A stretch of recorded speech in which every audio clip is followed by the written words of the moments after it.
પ્રકરણ 9. મારે પણ આવો ભાઈ હોય. શ્રી રામચંદ્ર. હેલો વિદ્યાર્થી મિત્રો. Hello teacher. કેમ છો બધા? મજામાં? મજામાં. હું પણ મજામાં. તો બાળકો, રામાયણમાં કોની વાત કરવામાં આવી છે? રામાયણમાં શ્રી રામચંદ્રની વાત કરવામાં આવી છે.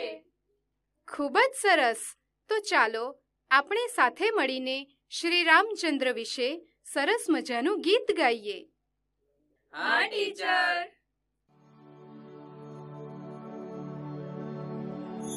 श्री रामचंद्र कृपालु भज मन हरण भव भय दारुण नव कंज लोचन कंज मुख कर कंज पद कंजारुण कंदर्प अगणित अमित छवि नव नील नीरद सुंदरम पट पीत मानहु तड़ित रुचि शुचि नौमि जनक सुतावर भजु दीन बंधु दिनेश दानव दैत्य वंश निकंदनम रघुनंद आनंद कंद कौशल चंद दशरथ नंदनम.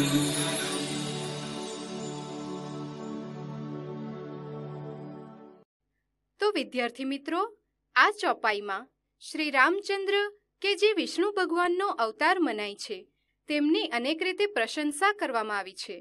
ચોપાઈનો દરેક શબ્દ તેમનું અદ્ભુત વ્યક્તિત્વ, તેમની નીતિમત્તા, તેમની શક્તિમત્તા દર્શાવે છે. લક્ષ્મણ જેવો ભાઈ. હેલો વિદ્યાર્થી મિત્રો.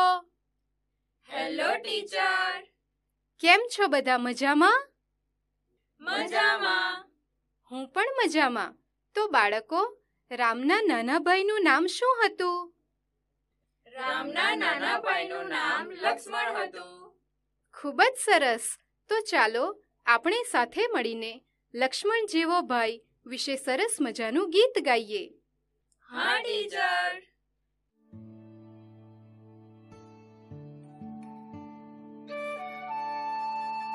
લક્ષ્મણ જેવો ભાઈ.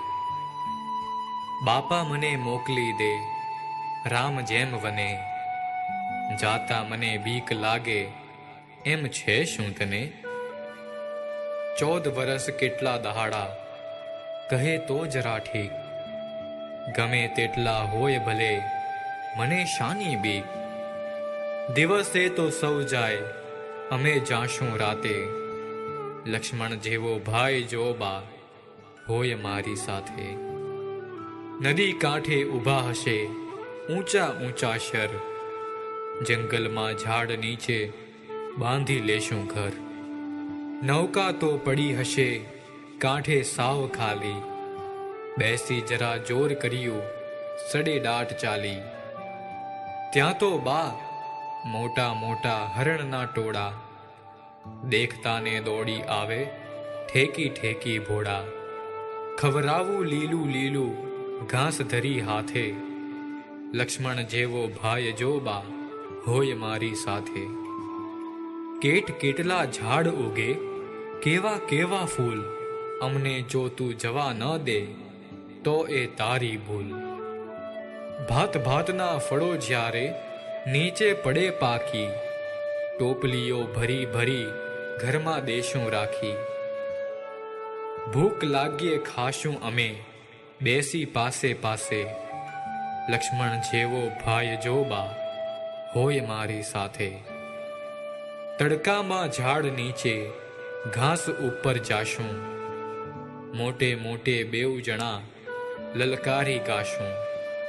ગોવાળાના છોકરાને કહેશું એલા આવો, સાથે બેસી વગાડીશું વાંસળીને પાવો. કોઈ દહાડો ઊંઘી જાશું સૂરજ જાતા માથે, લક્ષ્મણ જેવો ભાઈ જો બા હોય મારી સાથે.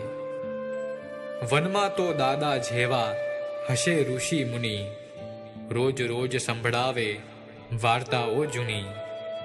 શૂર્પણખા આવશે તો એમાં એનો વાંક, નાનો ભાઈ કાપી લેશે કટ કરી નાર. રાક્ષસોનો ભય નથી, સાથે હનુમંતા. રાવણ મને કઈ ન કરે, મારે ક્યાં છે સીતા, મારે ક્યાં છે સીતા. રસોઈ તો બેવ જણા પકાવીશું હાથે, લક્ષ્મણ જેવો ભાઈ જો બા હોય મારી સાથે.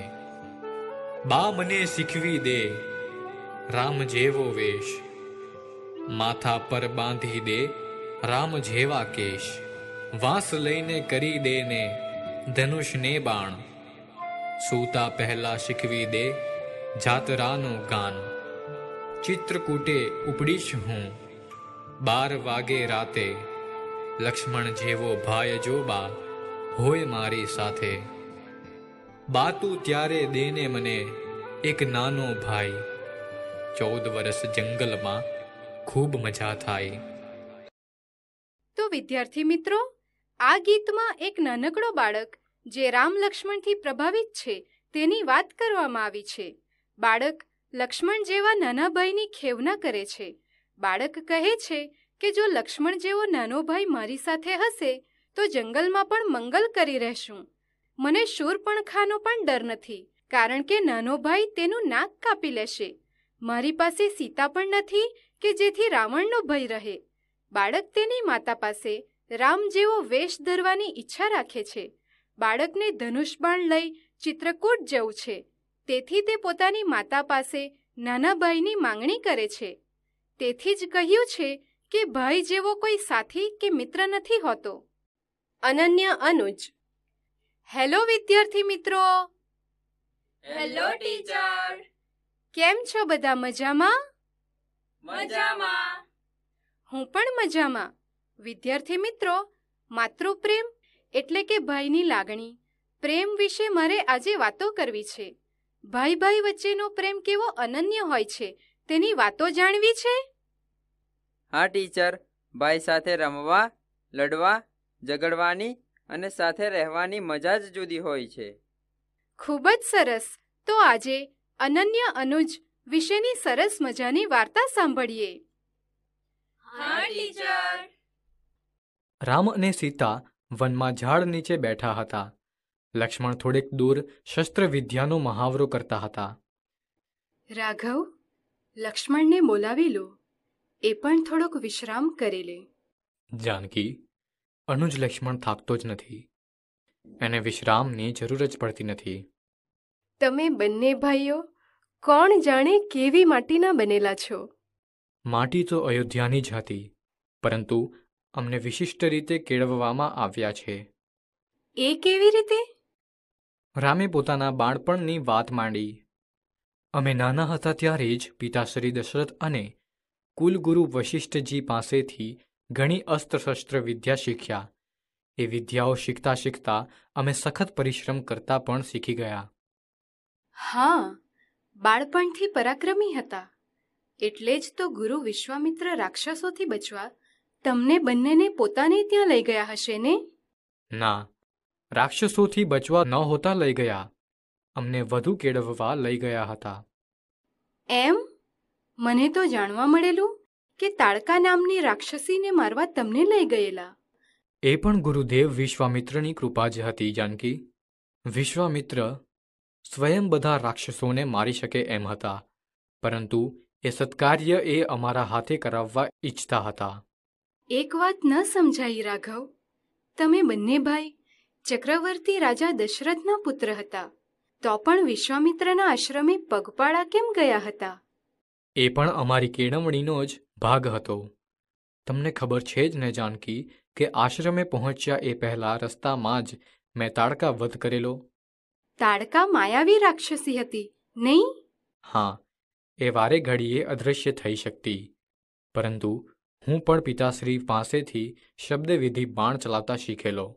એ વિદ્યા તાડકાને મારવામાં કામ લાગી.